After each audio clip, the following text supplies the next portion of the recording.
बिस्मिल्लाहिर्रहमानिर्रहीम। अस्सलाम वालेकुम नाजरीन, मैं हूं आसिम मलिक और आप देख रहे हैं आसिम स्पीक्स।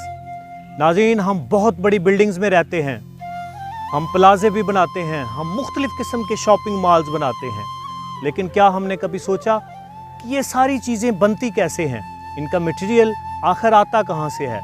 तो आज की वीडियो अगर आप देखेंगे तो आपको पता चलेगा कि ये बिल्डिंग मटेरियल जो है ये आखिर आता कहाँ से है।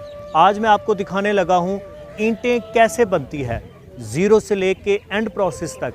आज सारी डिटेल से मैं आपको वीडियो दिखाऊंगा जिसमें आप देख सकेंगे कि ईंटें कैसे बनती हैं, कहाँ पे बनती हैं और इनको बनाने के लिए कितना टाइम लगता है और कितनी मुशक्क़त दरकार होती है।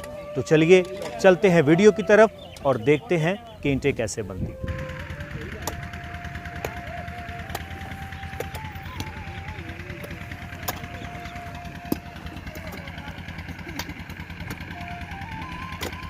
बात की थी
वीडियो